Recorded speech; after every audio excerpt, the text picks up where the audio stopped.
네, 스가랴서는요, 크게 이제 두 부분으로 나눠집니다. 1장부터 8장까지와 나머지 9장부터 14장까지로 크게 나누어지는데요. 오늘 우리가 볼 부분은 이제 첫 번째 부분의 마지막인 8장이 됩니다. 1장부터 8장까지는 사실 같은 메시지라고 할 수 있어요. 하나님께서 이스라엘 백성에게 돌아오라, 회개하라 말씀하시면서 그 다음에 이어서 8가지 환상을 쭉 보여주십니다. 그리고 8가지 환상이 말하는 바는 이스라엘 백성들의 과거의 멸망, 그것이 하나님의 징계였다, 너희들의 불순종이었다 라는 것을 말하고 있고요. 그리고 현재 그들에게 앞으로 도래하게 될 메시아 왕께서 통치하실 그때를 계속해서 보여줍니다. 찔끔찔끔 보여주면서 너희들이 바라봐야 할 것이 바로 이 메시아 왕국인데, 너희들이 지금 짓고 있는 이 스룹바벨 성전, 새로 재건하는 성전이 바로 그 앞으로 오게 될 메시아의 왕국의 모습을 보여주는 것이다 라고 말씀을 하시며 7장과 8장, 지난주 그리고 오늘 보게 될 이 말씀에서 이 환상에 대한 결론을 만들어줍니다. 그러니까 그 의미는 사실 똑같아요. 그리고 이제 9장부터 14장까지가 앞으로 진짜 도래하게 될 미래의 그 메시아, 그분에 대하여, 그리고 그 왕국에 대하여 예언을 계속 이어주고 있습니다. 그리고 이제 특별히 스가랴서 이제 9장부터 마지막 14장까지가 신약 성경에서 자주 인용이 되면서 특별히 요한계시록의 내용과 맞물려서 앞으로 있게 될 예언에 대해서 말씀을 해주는 부분이 됩니다. 그래서 이 스가랴서는 8장까지와 그 8장 이후의 내용이 많이 좀 다르다라고 할 수 있습니다. 그래서요, 스가랴서 강해를 오늘까지 마무리 8장까지 하고요.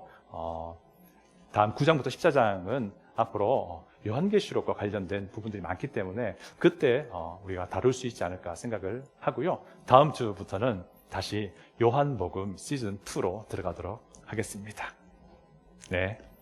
자, 금식에 대한 질문으로 7장이 시작되었잖아요. 금식에 대한 질문으로. 그래서 이제 금식에 대한 질문으로 시작된 7장, 8장의 그 예언은 또 두 가지로 나눌 수 있습니다. 전반부는 또 뭐냐면, 지난주에 살펴보았는데, 삶과 순종이 따라오지 않는 종교 행위에 대한 하나님의 책망이었습니다. 그래서 오늘 보게 될 9장의 내용은요, 희망, 회복의 메시지가 이어집니다. 미래에 어느 시점에 예루살렘이 완전히 회복될 것이다 라는 거예요. 그리고 이 희망의 메시지를 통해서 회복될 예루살렘 공동체가 어떤 모습이 될 것인지를, 미래에 회복되게 될 메시아께서 통치하신 그 예루살렘 공동체가 어떤 모습이 될 것인지를 보여줘요. 또 동시에 현재 성전을 재건하고 있는 이 예루살렘 공동체, 아직은 불완전한 이 예루살렘 공동체가 앞으로 다가올 완벽한 미래의 예루살렘 공동체를 보면서 어떻게 해야 할 것인가를 보여주는 그런 부분입니다.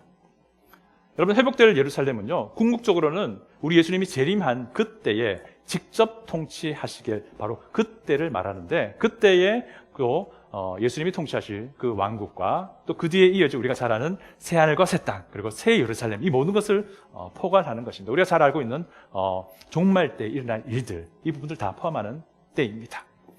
여러분, 이스라엘 백성이 지금 재건하고 있는 이 성전 프로젝트는요, 앞으로 회복될 예루살렘을 향한 일종의 과정이었던 겁니다. 다시 말하면 이 희망의 예언은 곧 재건될 성전을 통해서 부분적으로 성취된다라는 것이고요. 또 앞으로 이 완벽하게 회복될 예루살렘, 그것이 결국엔 이 예언의 궁극적인 마지막 성취가 된다라는 겁니다. 스룹바벨 성전을 중심으로 예배드리는 불완전한 예루살렘 공동체는요, 미래에 완전하게 회복될 그 완벽한 예루살렘 공동체를 미리 보여주는 그림이 되어야 한다라는 메시지이기도 한 겁니다. 제가 이제 예루살렘 공동체라는 용어를 썼잖아요. 이 예루살렘 공동체를 시온 공동체라고도 부릅니다. 예루살렘, 시온 같은 용어거든요. 본문 3절을 보면 이런 말씀이 있어요. 여호와가 이같이 말하노라, 내가 시온에 돌아와 예루살렘 가운데 가리니. 시온과 예루살렘을 교차하며 사용하고 있습니다. 예루살렘 성읍은 사실 이스라엘 전체를 지칭하는 용어로도 쓰입니다. 왜냐하면 예루살렘 공동체를 구성하고 있는 사람들이 그들의 조상들이 하나님과 맺은 언약으로 묶여있는 사람들이기 때문입니다. 그 조상들이 맺은 언약이 무엇일까요? 가장 처음은 아브라함이 하나님과 맺은 언약이에요. 이것을 아브라함 언약이라고 말하는데요. 아브라함 언약에 있는 약속의 내용이 무엇이었죠? 기억나실 거예요. 이 가나안 땅을 아브라함에게 영원히 주겠다. 그리고 아브라함 후손, 지금 아들도 없는데 이 아브라함에게 후손이 무지막지하게 많아질 것이다. 또 이 아브라함을 통해서 미래에 사람들이, 민족들이 복을 받기도 하고 또는 저주도 받을 것이다. 저주를 받기도 할 것이다. 라는 것이었어요. 그리고 이제 아브라함과 하나님이 언약을 맺으신 뒤에요, 이 아브라함 언약을 실천해 나가기 위해서 후속 약속들을 계속 해주세요. 그게 성경 전체 이야기거든요. 뭐냐면요, 하나님은 모세를 통해서 출애굽 때에 이스라엘 백성, 야곱의 후손들에게 10계명을 비롯한 율법을 주잖아요. 그때 또 약속을 맺으세요.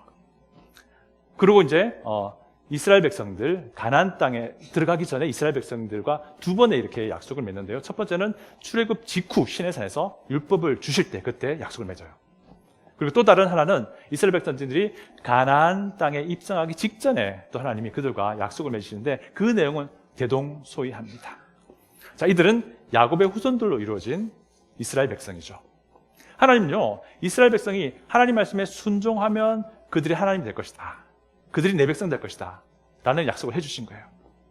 그리고 이제 하나님은요, 이 언약에 근거해가지고 이스라엘 백성을 계속 다루고 있는 것이고, 지금 스가랴에서도 그 언약에 근거해서 하나님이 이스라엘 백성을 다루고 있는 거예요. 뭐냐면, 하나님은 불순종하는 이스라엘 백성을 징계하기도 합니다. 또 심지어는 그들을 막 흩어버리기도 합니다. 그리고 흩어졌던 이들을 다시 돌이키셔서 다시 축복하기도 합니다. 회개하여 돌아오는 그들을 향해서 하나님이 축복을 내리시는 거죠. 그래서 이스라엘 백성이요, 과거에 바벨론에 의해서 멸망당하고 흩어졌던 것은 이 광야에서 하나님이 그들의 조상들과 했던 이 약속의 근거에서 그들을 징계하신 거예요. 그리고 지금 이스라엘 백성들이 회개하여 귀환해서 하나님의 성전을 짓고 있잖아요. 이것 또한 하나님이 이 약속, 언약의 근거에서 그들을 회개하여 돌아온 그들을 축복하신 내용이었던 거예요.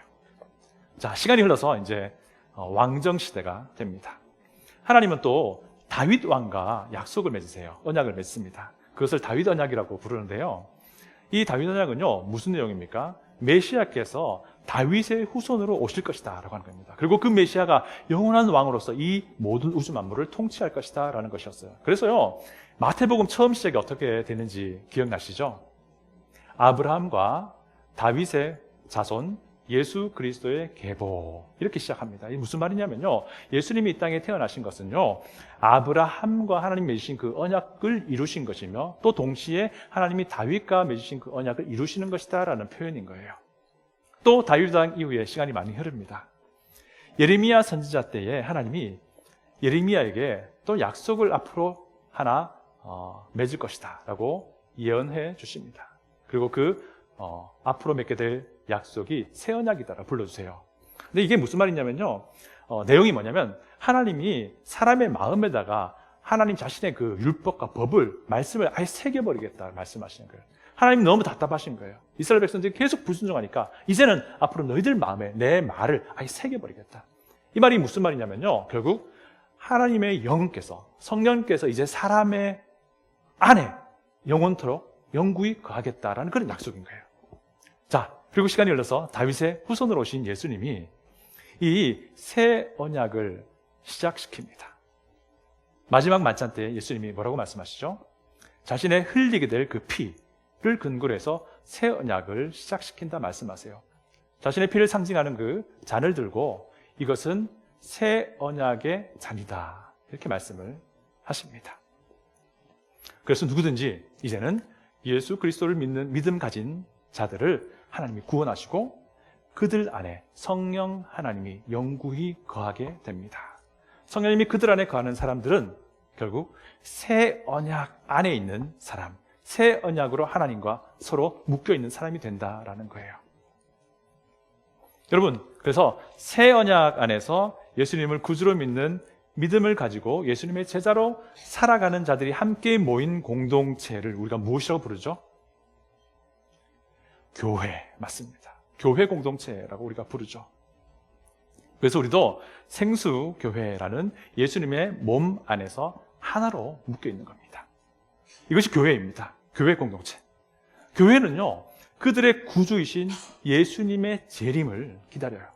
그리고 교회 공동체는 예수님이 다시 오실 때까지 부지런히 자신을 돌아보며 순결하고 정결하게 합니다. 그리고는 자기를 위해 생명까지 내어주시기까지 사랑하신 그 예수님을 닮아가고자 합니다.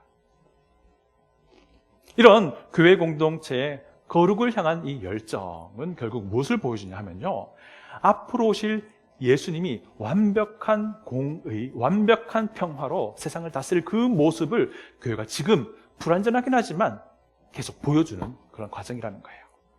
여러분, 예루살렘이 완벽하게 회복될 때가 언제죠? 메시아의 완벽한 통치가 시작돼 바로 재림의 때인 겁니다. 이제 공통점이 좀 보이죠. 예루살렘 공동체, 이스라엘 공동체와 교회 공동체의 공통점이 보이기 시작합니다. 자, 그런데요, 예루살렘 공동체와 교회 공동체는 그 구성원들을 살펴보면 본질상 달라요.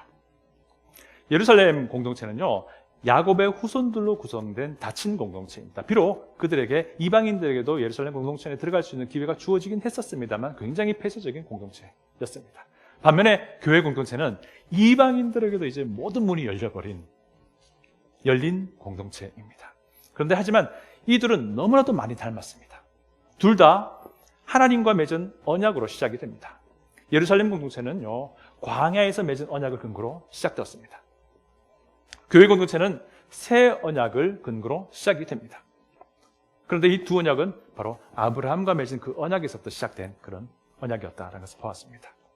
또 예루살렘 공동체와 교회 공동체는 모두가 바라보는 바가 같아요. 예수님의 재림을 기다린다는 겁니다. 재건된 성전에서 예배드리게 될 이 예루살렘 공동체의 모습은요, 완전히 회복될 예루살렘을 미리 보여주는 그림이 된다는 거 우리가 살펴봤습니다. 교회 공동체도 마찬가지입니다. 완전히 회복될 예루살렘에서의 그 예수 그리스도 메시아의 완벽한 통치와 공의와 거룩을 미리 보여주는 그림이 되어야 한다는 것이 바로 교회 공동체라는 것입니다. 이처럼 두 공동체는 그 지향하는 바가 같아요. 나아갈 바가 같다는 겁니다. 그리스도께서 재림하실 때 성취될 그 아름답고 완벽한 모습을 기다리며 그 모습을 드러내며 보여주며 지내야 할 공동체라는 겁니다. 이 점에서 같다는 거예요. 그래서 오늘 본문에 예언된 그 회복될 예루살렘 모습은 사실 오늘날 우리 교회 공동체가 미리 보여주어야 할 모습이기도 한다는 겁니다. 이 말씀드리기 위해서 좀 길게 설명드렸어요. 오늘은요, 우리 교회 공동체가 마땅히 나아가야 할 바, 앞으로 완벽한 메시아의 통치를 통해서 보여지게 될 바로 그 완벽한 그 모습, 우리 교회가 바라봐야 할 것, 그것을 좀 여러분들과 나눠보고자 합니다.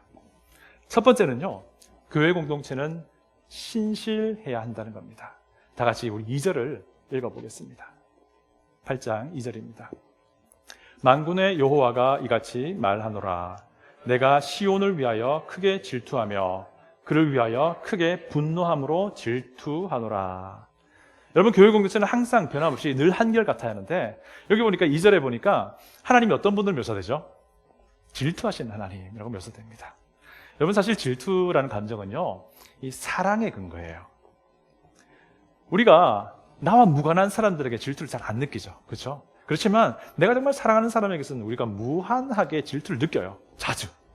만약에 질투를 느끼지 않으면 사랑하는 관계가 아닐 거예요. 사랑하는 대상이 불성실할 때에 질투를 느끼잖아요. 그렇죠? 그래서 질투하는 하나님이다라고 성경에서 표현할 때는요, 우리가 무엇을 생각해야 되냐면, 이 표현은 사랑하시는 하나님이다라는 거예요. 그런데 하나님의 질투와 사람의 질투는 조금 다른 것 같습니다. 사람의 질투는 심지어는 비극으로 끝나기도 합니다. 사람의 질투가 뭔가 좀 문제가 생기면 사람을 폭력적으로 대하기도 하고 때로는 살인까지 하기도 되는 그런 모습을 우리가 자주 보게 돼요. 그러나 하나님의 질투는 그렇지 않습니다. 하나님의 질투는요, 회복시키는 질투예요. 왜냐하면 하나님의 변치 않는 사랑의 대상이 불성실할 때 하나님도 질투하십니다. 그리고는요, 그냥 그걸로 끝나지 않으세요. 하나님은 자신의 강력한 뜻과 의지로 그 불성실한 사람들을 바로 잡으신다는 거예요. 이것이 달라요. 그리고 그들을 돌이키십니다. 하나님의 능력으로 놀랍게. 그러고 나서 이제 하나님의 질투를 멈추세요. 이게 하나님의 질투입니다. 여러분 보니까 하나님이 이런 방법으로 자신이 광야에서 맺은 이스라엘 백성들을 다루셨어요. 이스라엘 공동체가 하나님께 신실하지 않았을 때 하나님은 질투하셨고 그들을 징계하셨어요. 심지어 흩어버렸습니다. 그런데 하나님은요, 그 징계를 통해서 이스라엘 공동체를 또한 돌이키기도 하신 거예요. 하나님은 광야에서 맺은 그 언약의 근거에서 돌아온 그들을 축복도 하시고요. 그래서 이스라엘 공동체는 하나님께 신실해야 되는 그런 존재였어요.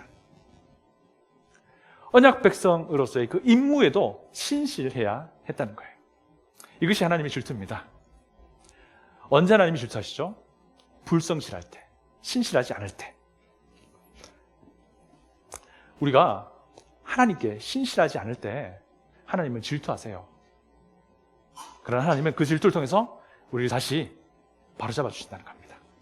여러분, 교회 공동체는 항상 그 자리에서 하나님께 신실해야 합니다. 또 우리 교회 공동체는 그 자리에서 하나님이 부여하신 그 임무에도 신실해야 할 것입니다. 두 번째는 교회 공동체는 거룩해야 한다라는 것입니다. 우리 다 같이 3절을 읽어보겠습니다. 여호와가 이같이 말하노라. 내가 시온에 돌아와 예루살렘 가운데에 거하리니 예루살렘은 진리의 성읍이라 일컫겠고 만군의 여호와의 산은 성산이라 일컫게 되리라.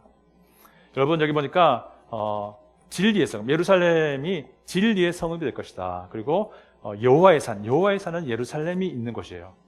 하나님의 성전이 지어지고 있는 그 산을 말합니다. 그 산이 성산, 거룩한 산이 될 것이다 말씀하고 있는데요. 여러분, 거룩이라고 하는 것은 어떤 뜻인 줄 아세요? 구별된다는 뜻이에요. 분리된다는 뜻입니다. 하나님은 피조물과 구별된 분이시기에 거룩한 분이십니다. 하나님은 모든 우주 만물을 분리된 상태에서 창조하셨습니다. 그래서 하나님이 거룩한 분이세요. 자, 그런데 이제 회복될 예루살렘이 진리의 성이고 거룩한 산 이렇게 불려진다라고 말씀을 하는데요. 바로 이겁니다. 교회 공동체는요, 회복될 예루살렘의 이 거룩한 특징을 드러낼 수 있어야 한다는 겁니다. 교회 공동체의 존재 이유가 바로 그거예요. 교회 공동체는 재림하실 메시아의 그 거룩과 진리를 지금 실행해야 한다는 겁니다. 여러분, 교회가 거룩이라고 하는 이 속성을요, 타협하면은 어떤 말을 하는 거냐면요, 우리는 교회가 아닙니다 라고 말하는 것입니다. 이것을 위해서 우리는요, 부지런히 예수 그리스도를 바라봐야 합니다. 부지런히 우리 주님 예수님을 믿는 그 믿음을 서로 나누어야 합니다. 예수님께서 거룩한 하나님이시기 때문입니다. 예수님께서 참된 진리이시기 때문입니다. 그래서 우리가 예수님을 부지런히 바라보지 않으면 거룩, 진리 이거 붙잡을 수 없습니다. 거룩 그 자체이시고 진리 그 자체이신 예수님이 나를 살리기 위해 십자가를 지셨다는 거 우리가 기억하고 그분을 계속 바라봐야 합니다. 그렇지 않으면요, 우리 교회 공동체는 이 거룩을 유지할 수 없습니다. 오직 예수님의 그 십자가를 바라볼 때에 우리는 거룩함을, 진리를 붙들 수 있다는 것입니다. 세 번째는요, 교회 공동체는 공존해야 한다는 겁니다. 여러분, 4절과 5절을 보시면 누가 등장하죠? 4절과 5절 보시면 늙은이들과 젊은이들이 등장합니다. 남자들, 늙은 남자들, 늙은 여자들, 그리고 소년, 소녀들이 등장해요. 그들이 이제 회복될 예루살렘을 채울 것이다 라고 말씀을 하고 있는 겁니다. 또 보니까 그들은 자기 나이에 어울리는 그런 행동을 해요. 늙은이들은 지팡이를 잡고 거닙니다.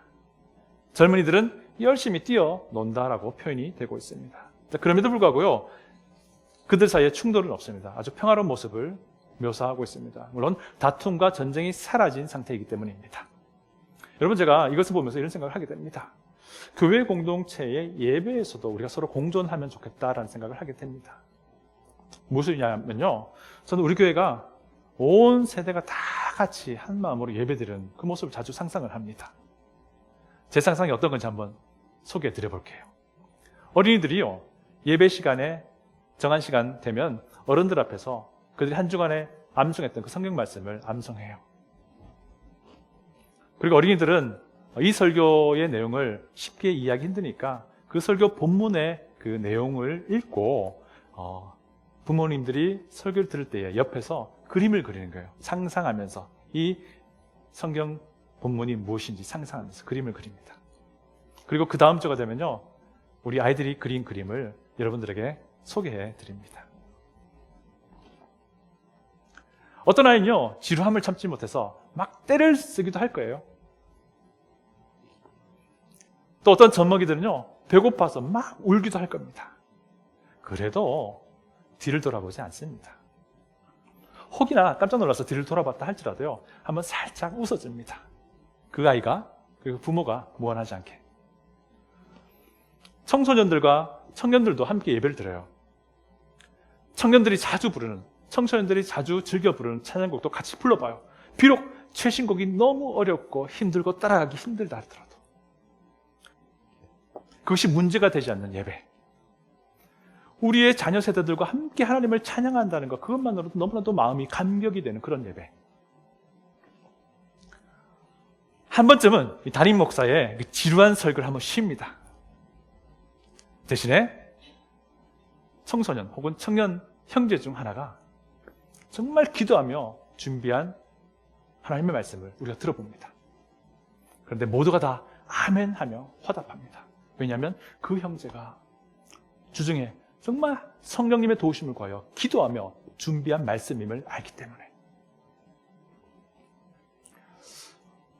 이렇게 상상해 보니까 우리가 인내해야 할 일이 굉장히 많을 것 같습니다. 하지만요, 같이 함께 한 마음으로 예배드리면요, 우리 어린이들도, 우리 청소년들도, 우리 청년들도 인내해야 될 일이 있다는 것을 우리가 알 수 있게 될 겁니다. 만약에 우리가 이렇게 예배를 드리면요, 우리 아이들이 어른이 되어서도요, 익숙하게 다른 어른들과 함께 어울려 예배를 드릴 수 있게 됩니다. 이뿐 아니고요, 저는 이런 부분도 생각해 봅니다. 예고 없이 우리 교회에 지체장애를 가진 분이 찾아옵니다. 또 예고 없이 우리 교회에 발달장애를 가진 분이 찾아옵니다. 그러면 우리가 어떻게 해야 될까요? 우리의 일반적인 반응은요, 그들을 굉장히 무한하게 만들어요. 깜짝 놀란 표정을 짓게 되고요, 어떻게 오셨어요? 이런 질문 하나가 그들에게는 굉장한 부담이 되는 거예요. 이런 부분도 우리가 미리 고민하고 준비해야 되지 않을까 생각을 하게 됩니다. 교회 공동체는 공존해야 합니다. 자, 네 번째는요, 교회 공동체는 구원을 경험해야 합니다. 구원을 경험하지 않은 교회 공동체는 존재하지 않습니다. 그런 공동체는 이미 교회가 아니기 때문에요. 다 같이 7절, 8절을 읽어보겠습니다. 7절, 8절입니다. 만군의 여호와가 이같이 말하노라. 보라, 내가 내 백성을 해가 뜨는 땅과 해가 지는 땅에서부터 구원하여 내고 인도하여다가 예루살렘 가운데에 거주하게 하리니 그들은 내 백성이 되고 나는 진리와 공의로 그들의 하나님이 되리라. 아멘. 하나님이 온 세상에서 사람들 불러서 구원하실 것이고 그들을 회복될 완벽한 그 예루살렘 공동체로 모으시겠다라는 그런 말씀이에요. 여러분, 교회의 공동체는요, 구원을 경험하는 공동체가 반드시 되어야 합니다. 교회 공동체는 또 세상으로 나가서 우리가 경험한 그 구원의 아름다움을, 구원의 그 은혜를, 구원의 그 감격을 전할 수 있어야 합니다. 교회 공동체는 죄인들을 주님께로, 우리 주님 예수님께로 인도할 수 있어야 합니다. 이것을 복음전도 혹은 선교라고 하잖아요. 이를 위해서 우선적으로 교회 공동체 안에서 하나님의 놀라운 구원의 은혜를 경험할 수 있어야 합니다. 저는 매번 또 이런 걸 상상해요. 우리 교회에서 매주일마다 구원의 감격과 기쁨을 간증하는 목소리가 끊어지지 않기를 상상합니다. 우리 교회는 미약하지만 복음 전도를 위해서요, 6명의 선교사님을 재정적으로 혹은 기도로 후원하고 있습니다. 터키의 고병익 선교사님 있고요, 캄보디아의 성진숙 선교사님 계세요. 아르헨티나의 왕용민 선교사님, 그리고 과테말라의 장경순 선교사님, 우리가 재정적으로 비록 많은 숫자는 아니지만 재정적으로 후원하고 있습니다. 또 미국 필라델피아의 앤드류 리 선교사님을 기도로 후원하고 있습니다. 또 지금은요, 우리 교회가 어떻게 도시 선교에 좀 한번 동참해 볼까 하는 마음으로 기도하면서 지금 커넥션 처치의 도시 선교팀 사역에 참여하고 있고요, 배우고 있습니다. 그 외에도 우리 교회는요, 우리 서던 베프티스트 컨벤션 남침내회의 국제 선교부에 속한 선교사님들을 지원하기 위해서 성탄절 즈음에 라티문 선교원금 우리가 드립니다. 여러분, 이 라티문 선교원금은요, 이 서던 베프티스트의 그 국제 선교부에 속한 선교사님들에게 직접 바로 연결이 됩니다. 그래서 그분들의 사역과 생계, 생활을 위해서 바로 전액 드려집니다. 또 이뿐 아니고요, 우리 서던 베프티스트에 속한 북미 선교부가 있어요. 캐나다와 미국 내에 교회 개척 사역에 임하시는 목사님들을 선교사로 파송하는 그런 기관입니다. 사실 우리 서던 베프티스트에서는요, 부활주일 즈음에서 암스트롱 선교 헌금이라는 것을 헌금합니다. 그리고 이 헌금을요, 모아서 이 북미 선교부에 전달합니다. 그리고 북미 선교부에서는 이 헌금 전액을요, 북미 선교부에 속한 교회를 개척하는 목사님들의 사역과 삶을 위해서 전액 지원합니다. 그래서 저희는 내년도부터는 이 암스트롱 국내 선교 헌금을 드릴까 작정하고 계획하고 기도하고 있습니다. 이 모든 일들에 하나님의 구원을 경험한 교회 공동체에 속한 여러분들이, 하나님의 구원을 경험해야만 하는 교회 공동체에 속한 우리 모두가 정말 기쁨과 자원함으로 동참할 수 있기를 바랍니다. 다섯 번째요, 교회 공동체는 복을 흘려 보내야 합니다. 여러분, 9절부터 12절을 보시면요, 이런 말씀이 나와요. 성전 지대를 쌓던 날을 기점으로 그 전과 그 이후가 완전히 달라지는 모습을 보입니다. 그전에는 싸움도 있었고 다툼도 있었고 경제적으로도 뭐가 잘 안 돼요. 피폐해집니다. 그런데 그 이후에는 평화가 찾아오고 경제적으로 굉장히 윤택해지는 것을 9절부터 12절에서 말하고 있는데요. 그 다음 이어지는 13절을 보면 그전에 그 싸움이 있고 경제적으로 힘들고 어려웠던 것은 하나님의 저주였다라고 말하고 있습니다. 그리고 그 이후에 있을 평화 그리고 경제적인 윤택함은 하나님의 축복의 결과라고 말하고 있습니다. 우리 다 같이 13절을 한번 읽어볼게요. 13절입니다. 유다 족속아, 이스라엘 족속아, 너희가 이방인 가운데에서 저주가 되었었나나 이제는 내가 너희를 구원하여 너희가 복이 되게 하리니 두려워하지 말지니라. 손을 견고히 할지어다. 여러분 보니까 회복될 예루살렘 공동체에서는요, 구원을 경험한 이들이 복이 된다 말하고 있습니다. 복. 너희를 구원하여 너희가 복이 되게 하리니.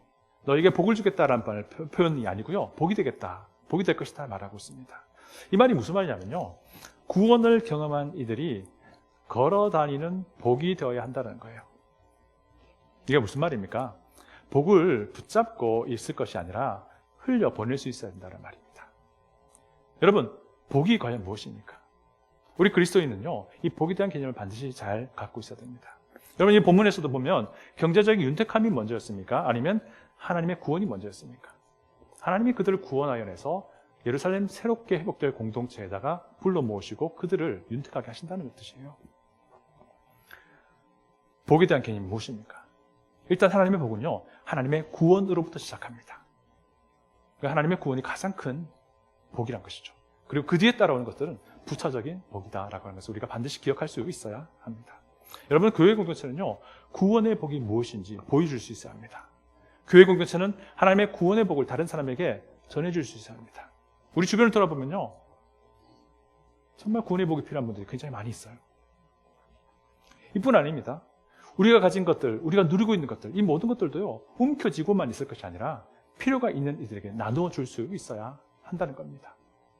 여러분, 곧 있으면 커넥션 철치 도시 선교팀을 돕는 도시 선교가 있을 텐데요. 여러분, 기도하면서 함께 동참해 주시길 바라요. 교회 공동체는 복을 흘려 보내야 합니다. 자, 여섯 번째는요, 교회 공동체는 진실해야 합니다. 14절, 15절 보시면요, 이스라엘 백성의 불순종 때문에 하나님의 징계가 있었다. 그리고 이제 하나님이 그들을 돌이켜서 회복시키셨다 설명합니다.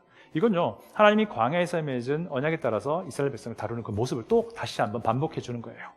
그러면서요, 16절, 17절을 보니까 회복된 예루살렘 공동체가 그들의 일상의 삶에서 하나님의 구원의 복을 받은 사람으로서 합당한 삶을 살아야 한다는 것을 다시 한번 이야기합니다. 이것은 지난주에 우리가 보았던 내용과 같은 내용이에요.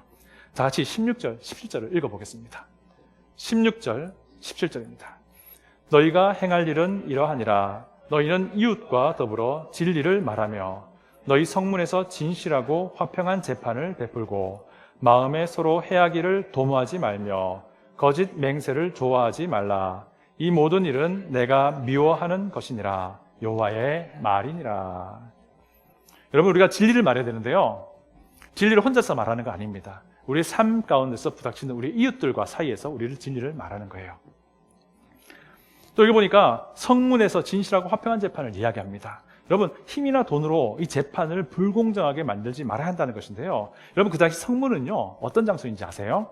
이 성문에서 사람들이, 그 동네 사람들이 다 만났습니다. 그리고 그 성문 주변에서 거래를 했어요. 사고 팔고 했었고요. 그리고 이 성문에서도 재판이 열렸고요. 이 성문에서 굉장히 중요한 어떤 메시지가 전해졌어요.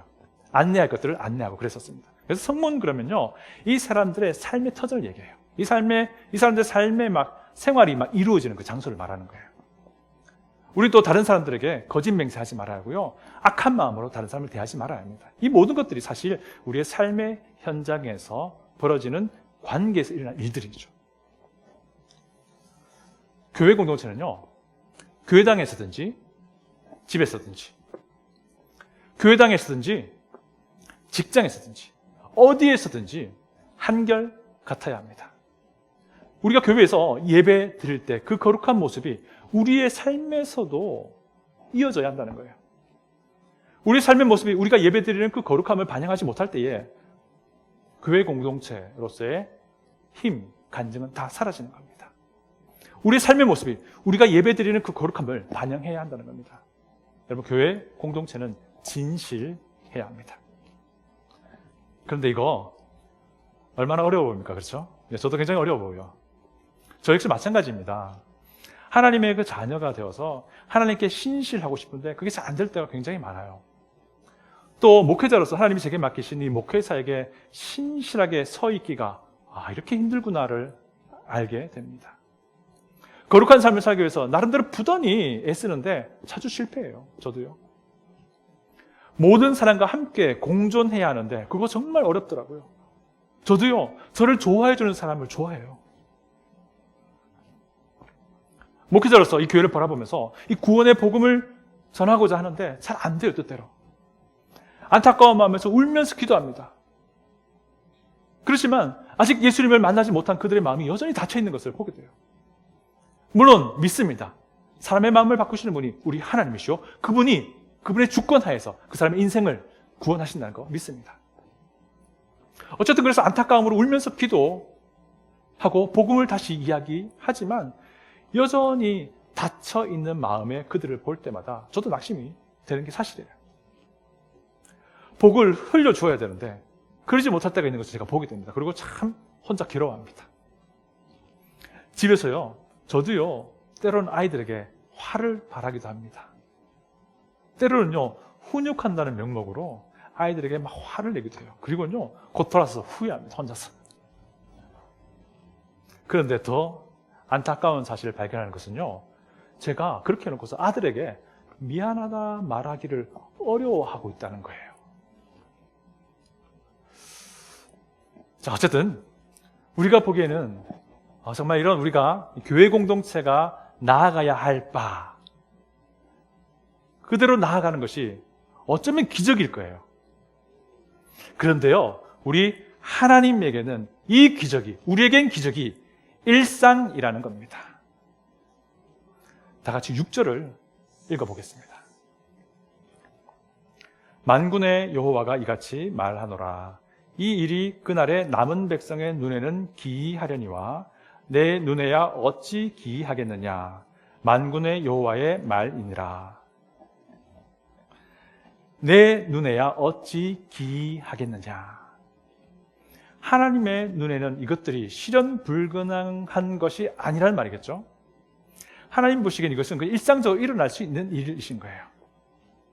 교회 공동체가 마땅히 나아가야 할 바가 우리에겐 정말 기적과 같은 힘든 일입니다.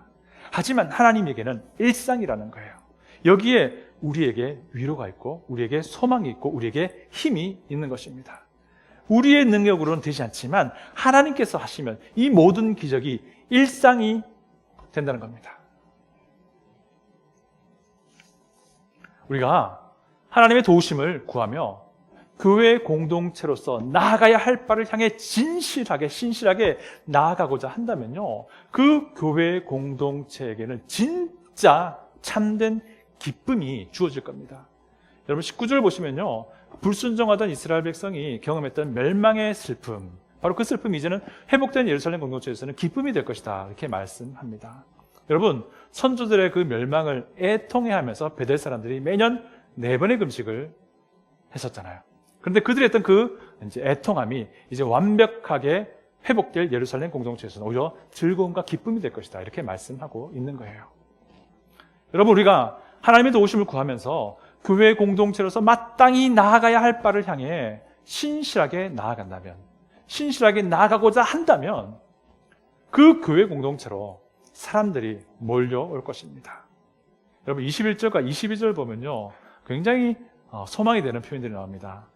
회복된 예루살렘을 향해 사람들이 이곳저곳에서 몰려온다는 겁니다. 그리고 하나님의 은혜를 구하게 될 것이다 말씀하고 있습니다. 여러분들 23절을 보면 또 굉장히 놀라운 표현이 나옵니다. 23절을 우리 다 같이 한번 읽어볼게요. 23절입니다. 만군의 여호와가 이와 같이 말하노라. 그날에는 말이 다른 이방 백성 10명이 유다 사람 하나의 옷자락을 잡을 것이라. 곧 잡고 말하기를 하나님이 너희와 함께 하심을 들었나니 우리가 너희와 함께 가려 하노라 하리라 하시니라. 여러분 무슨 말입니까? 23절 보니까 회복된 예루살렘 공동체를 바라보던 이방인들이 그곳에 하나님이 계시는구나를 봤다는 거예요. 그래서 그들이 이방인 10명이 한 사람 유대인의 그 옷자락 붙들고 우리 같이 가자 한다는 겁니다. 바로 이겁니다. 우리가 하나님의 도우심을 구하며 교회 공동체로서 마땅히 나아가야 할 바를 향해 진실함으로 나아가고자 할 때에 하나님 우리에게 참된 기쁨, 즐거움을 주실 겁니다. 우리가 마땅히 나아가야 할 바를 향해 나아가는 교회 공동체가 되고자 할 때에 하나님이 곳곳에 숨어있는 구원받은 백성을 보낼 것이고요, 곳곳에 숨어있는 구원받아야 할 백성들을 우리에게 보낼 것입니다. 그들과 함께 하나님을 찬양하며 예배하도록 하실 것입니다. 우리가 하나님의 도우심을 구하며 진실한 마음으로 교회 공동체로서 마땅히 나아가야 할 바를 향해 나아가고자 할 때의 말입니다. 다 같이 기도하겠습니다.